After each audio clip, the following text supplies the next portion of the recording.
Here you can see very specifically the coplanar waveguide that's coming down here. It's a transmission line mode that some of the electromagnetic field couples inductively to this circuit, which you can see is not galvanically connected to the rest of the structure.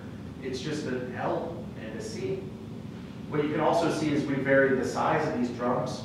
That's the multiplexing I referred to earlier. To give each one of these a different electromagnetic frequency, you put a different size capacitor in a different size drum, and then you know which one you're talking to of the resonances you're looking at. You might look in here and worry about what's going on there. Well, one bad thing that can happen in these microwave circuits is that you've designed this very specific transmission line to have a mode here, but if you're not careful, this whole ground plane that's over here and this ground plane that's over here can form another mode where one goes up and down with respect to potential. So this is what I'll call a bit of microwave hygiene. If you connect them just with one of these vacuum crossovers, you equalize the potential. So this is just a crossover bridge, trying to make sure there's not other modes of your structure that you don't want. What you'll also notice is all these holes we put in the ground plane. That's because these are superconducting structures. When you cool them through TC, if there's some magnetic field that's around, we try very hard to shield this, but if there's magnetic field that's around, you can trap vortices in this film. If vortices move, that's a source of dissipation. So in order to try to make the most controllable low dissipation circuits, you can intentionally put holes that will trap the vortices. And now if you have vortices, that's okay because they won't move. And it's the motion of these little magnetic centers that will give you the dissipation ratio. So this is the actual device. This is the false color SEM image, where you can see really close up what's going on here. This is the drum we're going to be measuring. It's suspended over a perimeter that's 15 microns in diameter. You can see here, this bump that you have here is just the electrode that's on the bottom. So that's going to form the size of the plate of the capacitor between the bottom electrode underneath and the top plate here. The plate separation that we have here is 15 nanometers. And as I said, this is where the true art form comes. If you push this much closer, you can start to think about crazy things like Casimir forces, but more practical things, just like every force you can apply to this circuit is attractive. So van der Waals forces and other electrostatic forces will tend to pull this drum closely. And in fact, at room temperature, this plate separation is different. When we cool it down in the fridge, thermal contraction of these structures actually pulls these plates closer. So we end up with numbers that are around 50 nanometers when they're cold. So getting back to the idea that these are truly lumped up elements, how do you quantify how lumped element something is? If you calculate the mode volume of this structure, you can see really that we've concentrated nearly all the electric fields in this volume that's just right here. And if you compare that mode volume to a cubic wavelength, you can see that it's much, much smaller. And this is the real wind that we have in these structures over a Fabry-Perot type cavity. And so this mode volume, I think more than any other reason, is the reason that these circuits compete in their coupling strengths with the optical devices. If you were to think about what are the sort of electric fields that are in between these two plates, well, let's say this electromagnetic circuit only had its vacuum energy in there. What sort of electric field do you get between these two plates just from the vacuum energy? Well, it's something on order of kilovolt per meter. And again, this is because you made this very highly treated structure and put the fields exactly where you care about them.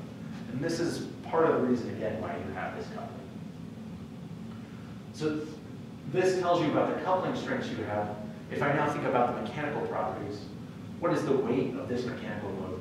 We have an effective mass that's about 50 picograms. It's larger than the nanowires for sure. So that hurts, but it's a trade-off you're very happy to make in light of how much larger coupling you can get. The mechanical frequency, as I alluded to, is about 10 megahertz. And these two numbers let you calculate the zero-point motion. We're talking about 4 femtometers. So now if we step back again and think about the length scales in the problem, you have a drum that's 15 microns in diameter, hovering about 15 nanometers above another plate. And what we're going to look for and try to resolve is motion that's 4 femtometers, that's talking about a nuclear distance. And what's amazing to me is that you can describe this ugly mass, whatever shape and deformations it has, with one collective degree of freedom and characterize it purely by what is an effective separation of this mode. And we're going to look for changes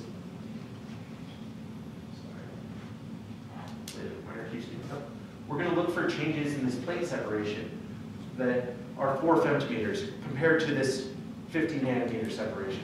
These part per 1,000, part per billion, part per million, or part per million sort of changes that we're looking for are something you can resolve, mostly because you can interrogate the resonant frequency of the circuit very, very precisely. So I'll just briefly get into the experiments here today and go into the heart of the experiments tomorrow. I'm going to spend a little bit of time thinking about what the experimental setup looks like. As I said earlier, we're going to address the system spectroscopically. Again, only sending microwaves in and getting microwaves out of our cryostat. We're going to put this in a commercial dilution refrigerator, which has typical temperatures of around 40 millikelvin. And now you have to be very, very careful because this nice transmission line you've made to couple to your circuits can also couple in the thermal noise from room temperature. So on the input lines, there's heavy levels of attenuation and filtering. And this is precisely, you can think of these attenuators, is exchanging the blackbody radiation at a high temperature with a colder temperature. And in fact, at the base temperature here, this attenuator is really acting like something that exchanges your Johnson noise, your blackbody radiation, with the vacuum noise of the electromagnetic mode. That's injecting the signal, and then what comes out, we're going to try to demodulate the lowest noise way we know humanly possible. So first what we'll do, again, we need to protect the circuit from noise coming down the reverse direction. So you can put cryogenic isolators here. These one-way valves ensure that you don't attenuate your signal you're trying to measure that would truly kill your signal noise, but also protect the circuit from the noise at room temperature. We then go up to a 4 Kelvin state-of-the-art cryogenic amplifier. This is something that isn't even quite commercial. It's hand-assembled by radio astronomers at Caltech, and it's the workhorse of radio astronomy. And it's kind of the lowest noise technology that you can get with these semiconductor devices.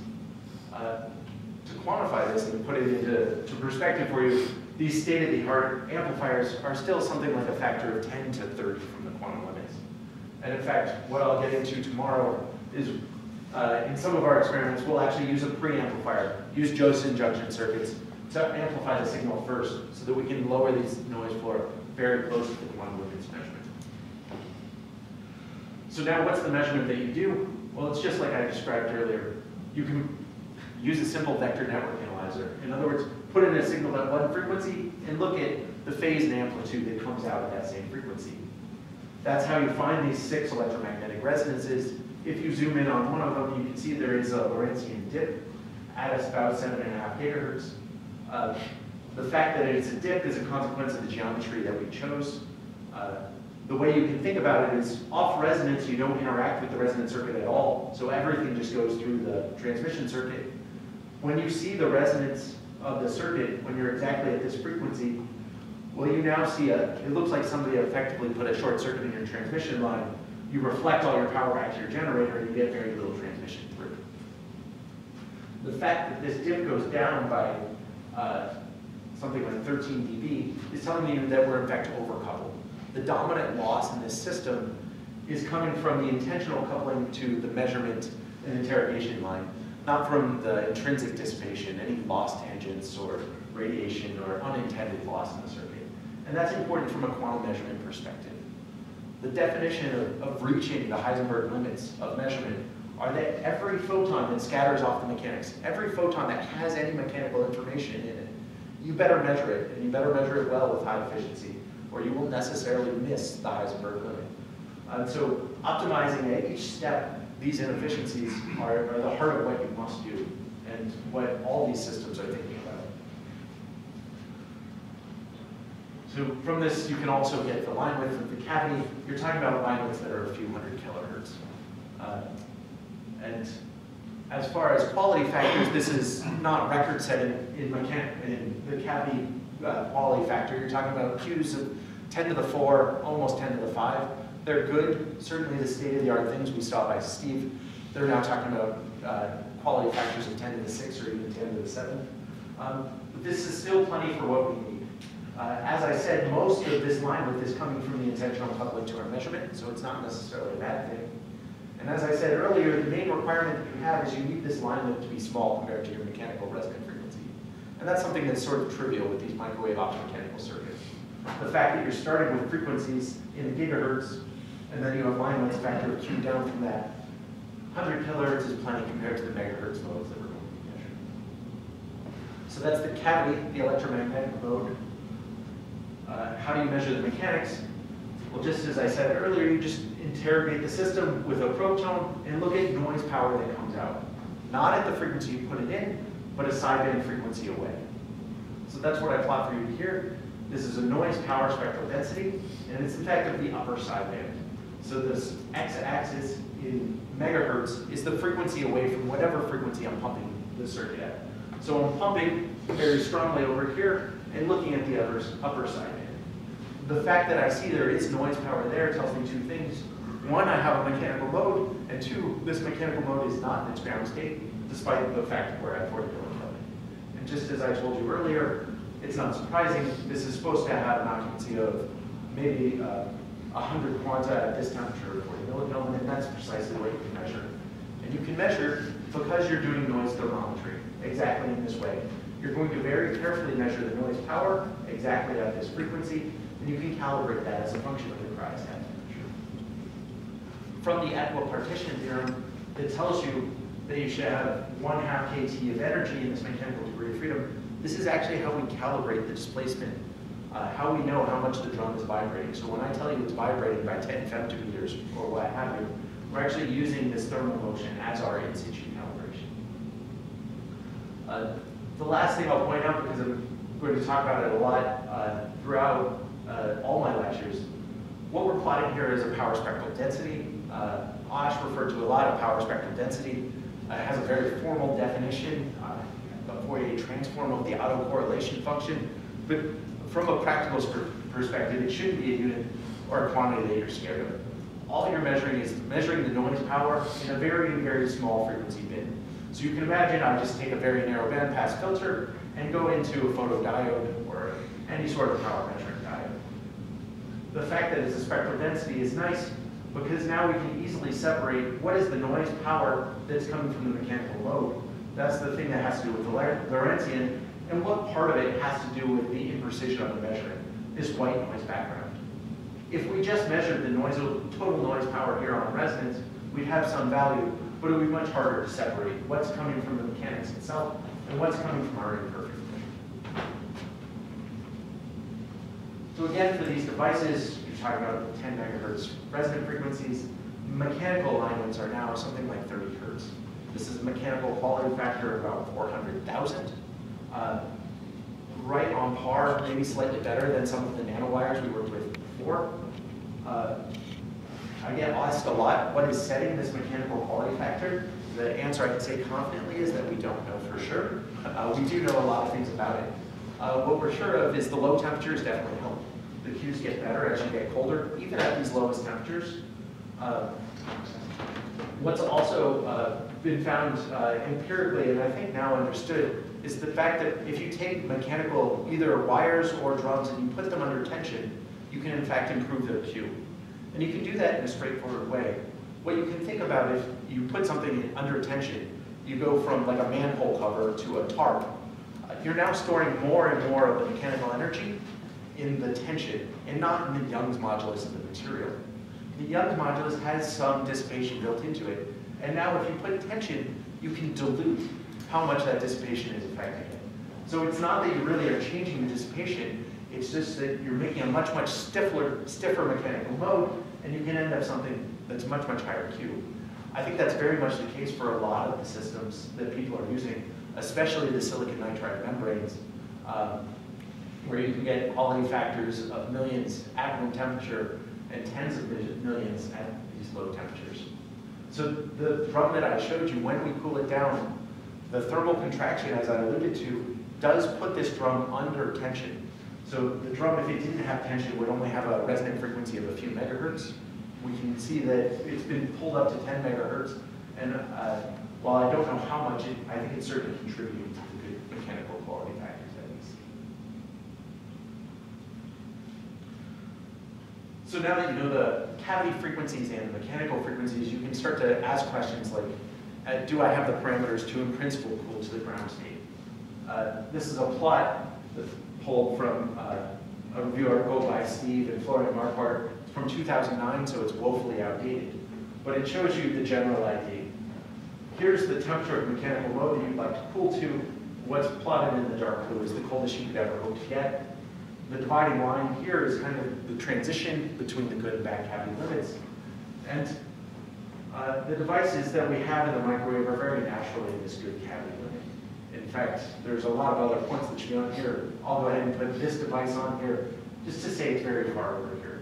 And in fact, it's so far over here that it doesn't really matter. It's not something to brag about anymore.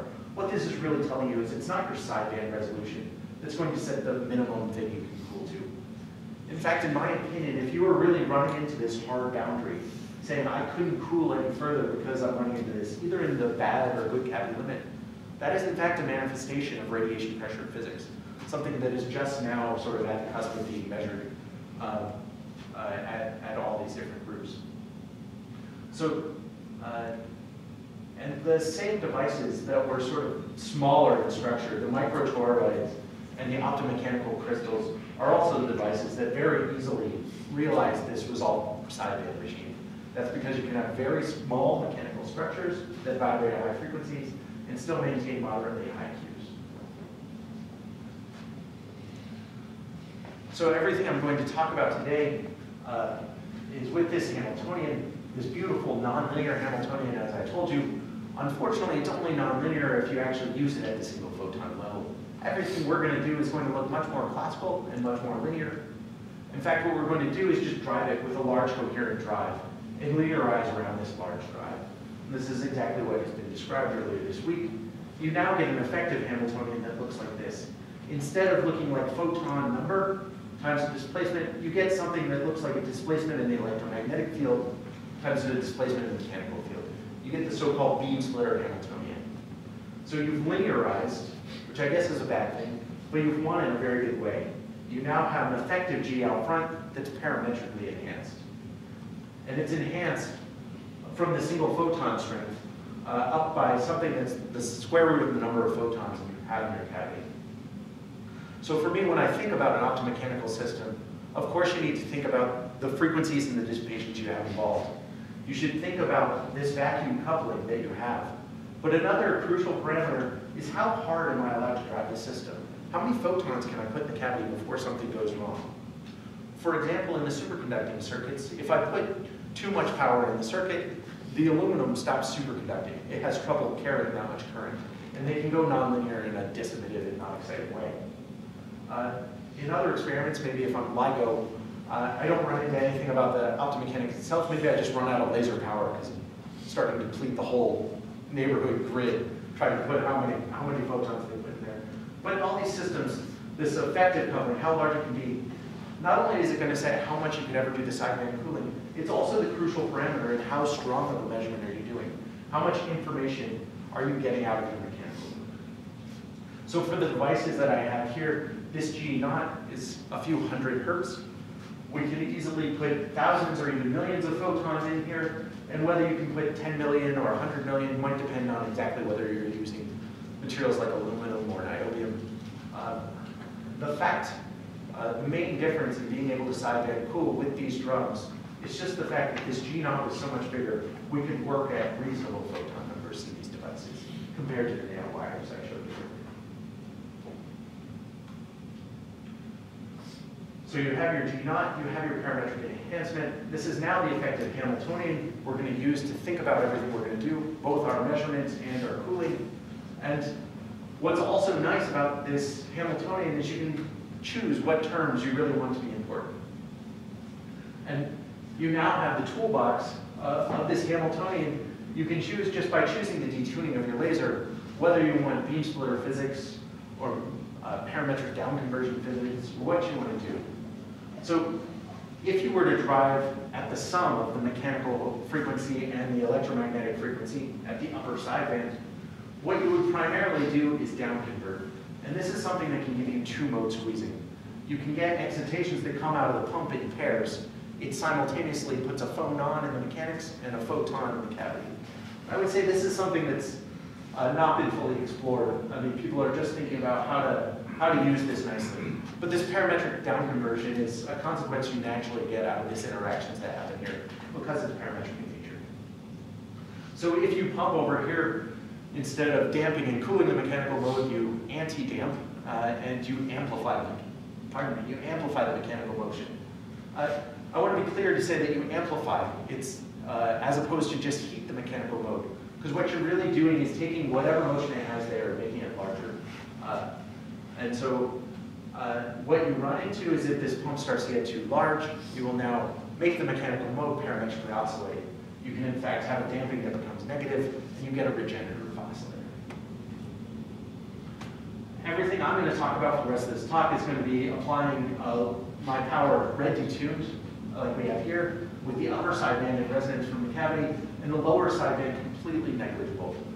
This scattering rate to the lower sideband compared to here depends only on your sideband resolution, and for these devices, you're talking about part per thousand.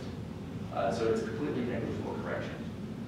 This is the Hamiltonian that gives you sideband cooling, or as I'll go into, you can think of going on beyond sideband cooling to really strong interactions.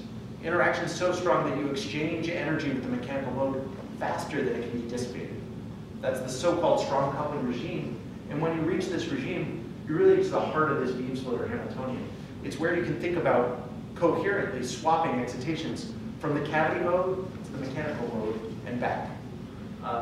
And so now you can imagine with this sort of system a kind of block sphere you might have, where your two states you have are mechanical excitation or an electromagnetic excitation, and this is your pump that will make you rotate on the block sphere between these two things. That's a beautiful, nice story. Because these are linear harmonic modes, that would only be true if I had one more quantum resource. That quantum resource could just be exciting the system with a single photon, not a coherent state with, on average, one photon, but a true single photon. So if you put a single photon in the cavity, you can then use this Hamiltonian to now think about taking that excitation back and forth coherently from the mechanics to the electron. The last thing I'll talk about, and we heard quite a bit about, is you don't have to choose just using this or this. You can do both at the same time. This is something that can be quantum non-demolition from the perspective of the mechanics. It allows you to measure one and only one quadrature of the mechanical mode, and that relaxes some of the requirements you have on the high curve. So as I said, everything I'm going to talk about mostly tomorrow is going to be using, this is the picture you should have in mind, always pumping red detuned. So I'll finish up just by talking about the effects. That you can see what interactions you actually have in the system, how do you know what your optomechanical coupling is. So first you can ask, what are the effects of the cavity on the mechanical mode? So now we're going to pump red detuned, maybe not perfectly red detuned, and we're going to just sweep this detuning. So the upper sideband comes into and out of resonance with the electromagnetic mode. As you can see that the mechanical frequency shifts and the mechanical damping changes. This is just the well-known optical spring and optical damping effect. And in fact, what's nice is in the really resolved sideband regime, you can really look at these and say, hey, these look like the real and imaginary parts of a Lorentzian. Which Lorentzian is that? That is precisely your cavity Lorentzian. This is the real and imaginary parts of your cavity mode now being imparted on mechanics. It doesn't just damp, it doesn't just give you a spring, it contributes to both in a way that shouldn't be surprising from a related Kramer's-Kronig type relation. So in fact, in the resolved sideband regime, if you're optimally detuned, if you detune by exactly the 10 megahertz mechanical frequency, you can see that you can make this purely a damping force. You can get a zero in the optical spring effect. And in fact, even for this moderate drive power here, you can see your damping can greatly overwhelm the intrinsic damping of about 30 hertz. As I said, these are both described by cavity Lorentzians that you can measure just from the transmission measurements I showed you earlier. And what's also nice is that if you know how much power you're putting in your system, fitting to these curves tells you what your coupling rates are. And for these devices, you get cavity frequency shifts per unit motion that are about 1,000 times larger than the wire experiments. They're still quite small compared to most optical systems, but again, the fact that you can get these large enough couplings in a system that's already started cold that you have this exquisite control over really was allowed a lot of the breakthroughs. So I see that my time is running out, so I think I'm going to go ahead and pause there for today. I'll thank you for your time and wait for questions. Thanks.